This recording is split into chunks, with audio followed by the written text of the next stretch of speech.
Alors, nous en sommes au stade, au fond, où la loi n'est pas encore adoptée, mais soit au stade et surtout de l'étude détaillée, comme on l'évoquait tout à l'heure, ce qu'on appelle les papillons. Il faut nous en parler. Madame Dumas-Legendre, qui est Hélène de son prénom, qui est avocate légiste au ministère de la Justice, mais qui exerce à Santé Québec. Et donc, Dieu sait si, depuis quelque temps, les légistes sont occupés à Santé Québec. Alors, elle va nous apporter, nous parler justement du défi que soulèvent les amendements. Merci. Bonjour. Alors oui, je vais vous parler du défi posé par la rédaction des amendements au projet de loi. Juste un petit mot pour vous dire... juste un petit mot pour vous dire que mon propos est le mien. Il n'engage pas le ministre de la Justice ni Santé Québec. Donc, j'ai repris le parcours du projet de loi. Ici, oui, je vais aller le voir. Vous l'avez ici? Ah, excusez, vous pouvez me dire. Désolé. Désolé. Donc, ça vous a été exposé ce matin. Je l'ai repris pour vous insérer les endroits où les amendements pouvaient arriver. Donc, présentation du projet de loi par le ministre. On parle ici d'un projet de loi public du gouvernement. Ici, on a vu les consultations particulières. Donc, après les consultations, il y a souvent une période où on demande aux légistes de préparer des amendements quand il y a émergé de bonnes idées, des consultations particulières, ou qu'on nous a soulevé, par exemple, que certaines dispositions, on anticipait des difficultés d'application. Donc, ici, il est possible qu'on prépare des amendements. Enfin, je dis il est possible, mais en réalité, c'est presque habituel de préparer des amendements à la suite des consultations particulières. Après l'adoption de principe, on s'en va en étude détaillée.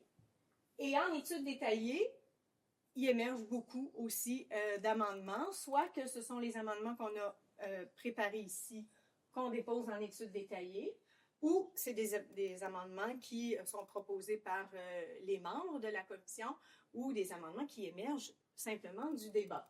Il y aura aussi possibilité d'amendement au moment du dépôt du rapport de la commission ou au moment de l'adoption du projet de loi. Donc, les amendements surviennent le plus généralement après les consultations et au moment de l'étude détaillée. Plus occasionnellement, des amendements peuvent être présentés au moment de la prise en considération du rapport de la commission parlementaire à la suite de l'étude détaillée. Et exceptionnellement, des amendements peuvent survenir lors de l'adoption du projet de loi. On va éliminer tout de suite les cas les moins fréquents. Donc, au moment du dépôt du rapport de la commission, c'est un article spécifique, 252, du règlement et autres règles de procédure de l'Assemblée nationale qui permet à ce moment-là de déposer un amendement. C'est souvent utilisé, du moins par le légiste, pour corriger des petites choses ou pour ajuster le projet de loi. Ce qu'il faut savoir, c'est qu'à la fin de l'étude article par article, et on va y revenir pour qu'on parle plus de la préparation des amendements lors de l'étude détaillée, mais à la fin de l'étude détaillée, le légiste révise son projet de loi en entier avec les amendements qui ont été proposés, qui ont été débattus et qui ont été adoptés. Et à ce moment-là, s'il se rend compte de petites coquilles, c'est une étape presque ultime où on peut encore proposer un amendement pour corriger ces coquilles-là. On va s'en servir aussi, le légiste va s'en servir pour réviser la disposition d'entrée en vigueur, surtout quand on a un gros règlement, que l'entrée en vigueur est morcelée, que certaines dispositions entrent en vigueur selon des méthodes différentes. Donc, on va s'en servir aussi pour réviser la disposition d'entrée en vigueur et l'ajuster aux besoins. Au moment de l'adoption du projet de loi, c'est exceptionnel. C'est un autre article du règlement qui nous le permet. C'est très, très peu utilisé. Moi, je l'ai jamais vu en carrière, mais étonnamment, Maître Boileau me racontait sur l'heure du dîner une anecdote où c'est arrivé, où un ministre des Transports, entre le dépôt du rapport de la commission et l'adoption du projet de loi, revenait sur la 20. C'est un projet de loi, évidemment, en transport, et a été témoin d'un accident d'un camion à benne, dont la benne s'est soulevée spontanément, et il y a eu un accident sous un viaduc. Et au moment de l'adoption du projet de loi, c'était l'ultime étape où il pouvait présenter un amendement, il a proposé une nouvelle mesure pour qu'il y ait un mécanisme sonore à l'intérieur de la cabine de conduite quand la benne se soulève spontanément. Donc, c'est une anecdote parce que ça arrive très, très rarement et ça arrive pas habituellement pour introduire du droit nouveau, donc une norme nouvelle. Ça arrive plutôt pour corriger des coquilles. Donc, la majorité des amendements sont proposés lors de l'étude détaillée. Beaucoup par le ministre, soit d'initiative, parce qu'on a pu aussi réviser à l'interne le projet de loi ou avoir des idées nouvelles à l'interne, donc ça peut être d'initiative, ou soit à la suite des consultations. Donc, les amendements qui sont rédigés à ce moment-là, ils présentent essentiellement le même défi que la rédaction du projet de loi comme tel, parce qu'on a quand même un peu de temps pour y réfléchir, les analyser, les soumettre aux clients, faire équipe et les réviser. Donc, il présente un défi de rédaction législative normale. Là où on a un défi plus grand, c'est lorsque les amendements sont proposés par un membre de la commission parlementaire ou qu'ils émergent du débat, donc de la discussion entre les parlementaires. Là, le défi est plus grand. Évidemment, le défi est d'abord aux législateurs de s'assurer de faire une législation correcte, mais le défi est aussi beaucoup aux légistes de s'assurer de rédiger l'amendement de façon correcte, de façon à ce qu'il s'intègre bien, donc dans non seulement la loi dans laquelle on est en train de travailler, qu'on est en train d'étudier, mais aussi dans le corpus. Pourquoi ça représente un défi? Bien, c'est surtout parce que c'est rédigé sur le champ. C'est rédigé au moment où on étudie article par article. On est en train de discuter de l'article. Vient une idée où on reprend l'opposition, un membre de la commission propose quelque chose. Et là, on doit y réfléchir rapidement, bien sûr, en droit pour créer une norme correcte, une norme qui va s'intégrer correctement dans le projet de loi qu'on étudie. Et c'est pas toujours, c'est parfois des projets de loi très longs. Si on pense au projet de loi sur la santé qui créait Santé Québec, c'était quand même au final 1636 articles. Donc, quand on ajoute une norme, ben il faut être sûr qu'elle s'intègre correctement dans la loi qu'on étudie. Mais il faut aussi que ça s'intègre correctement dans l'ensemble du corpus. Et je vais illustrer un petit peu plus avec des exemples. Et donc, on doit le rédiger sur le champ parce qu'il va être adopté sur le champ. Certains ministres, quand on est en pleine étude détaillée et qu'il y a des amendements rédigés, certains ministres demandent une suspension au président. En général, c'est adopté, c'est accordé, c'est-à-dire. Et là, si on a une suspension, ben on a le temps d'y réfléchir un petit peu plus. On a le temps aussi de faire appel au secrétariat de la législation parce qu'on n'est pas complètement seul avec la rédaction de notre amendement, même si parfois on se sent un petit peu seul dans toute cette rapidité-là. Mais on peut faire appel au secrétariat à la législation. Et là, on a un petit peu de temps pour échanger, parfaire, s'assurer que ça s'intègre bien et dans la loi et dans le corpus.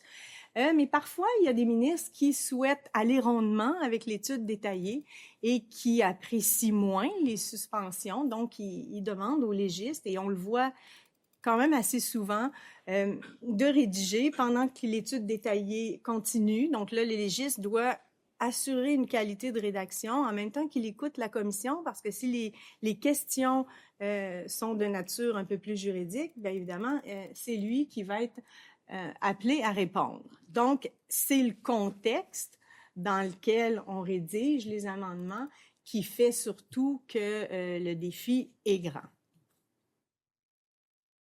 Donc, je l'ai dit un peu, insertion dans le projet de loi, insertion dans le corpus.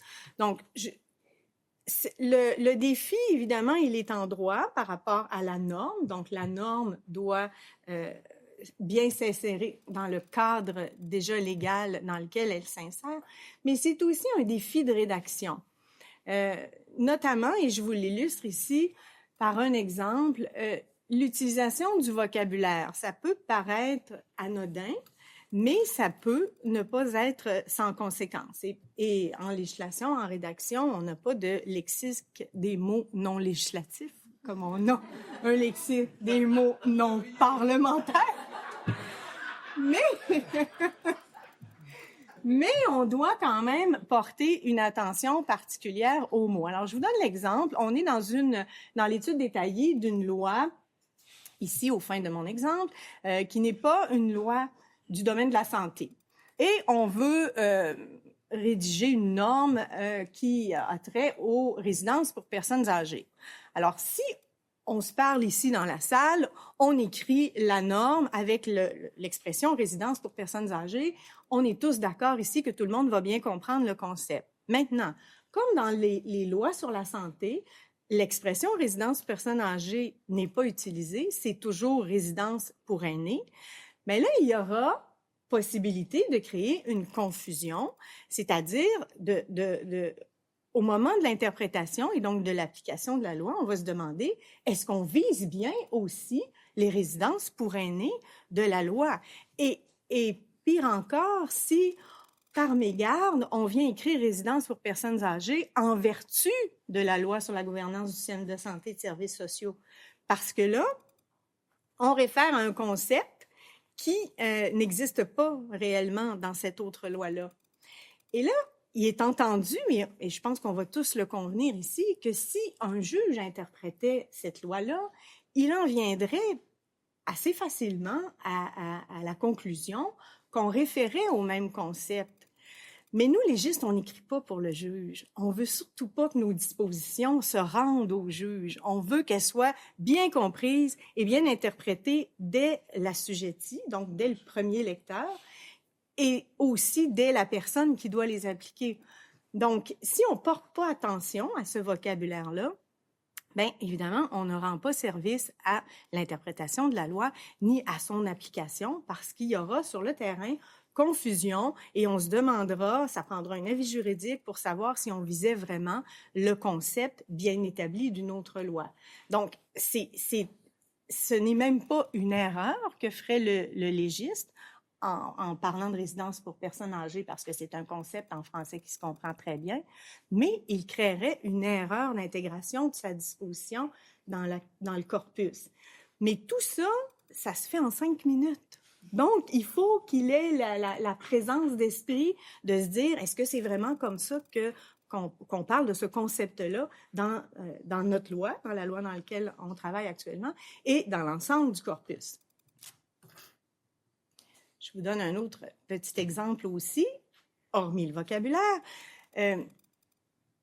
La structure, quand on arrive en amendement, il faut avoir en tête correctement la structure juridique dans laquelle on insère nos nouvelles dispositions, donc les dispositions qu'on insère par amendement.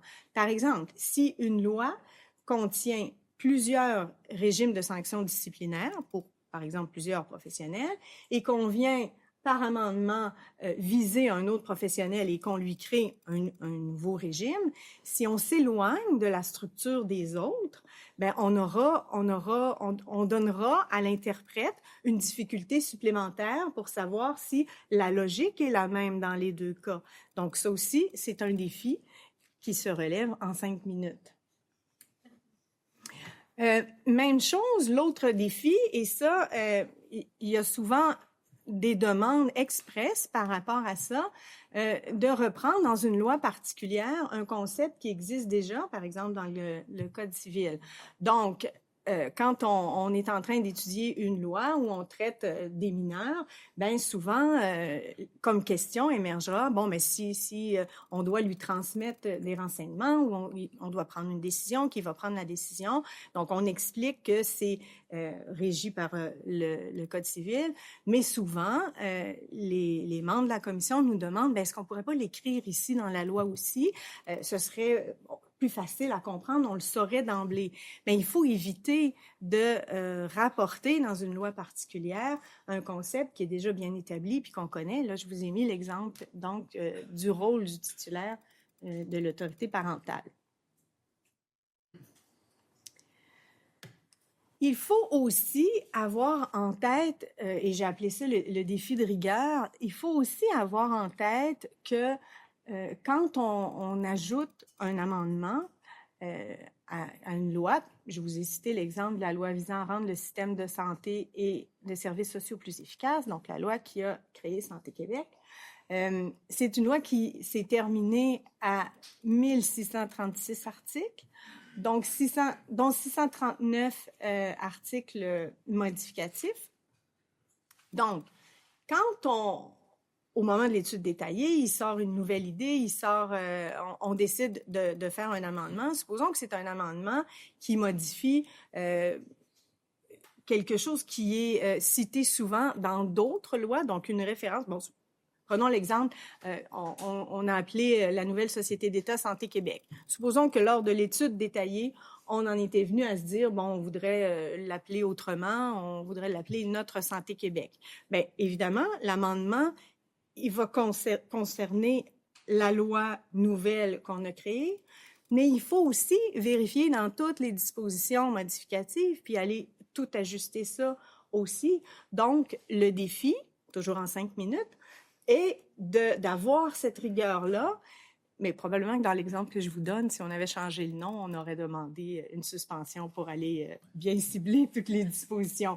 Mais cela dit, pour illustrer le fait que arrive la commande de rédaction de la modification de l'amendement, donc d'une modification au projet de loi qui est présenté, ben, doit être analysé, rédigé en quelques minutes seulement, puisque ce sera adopté en quelques minutes seulement. Donc voilà, ça fait le tour de l'exposé que je voulais vous faire par rapport aux défis que représentent les amendements. Je pense qu'on voulait réserver les questions pour la fin. Oui, parfait. Donc, si vous avez des questions, ben, ça me fera plaisir après le passage de mes collègues. Donc, OK, merci.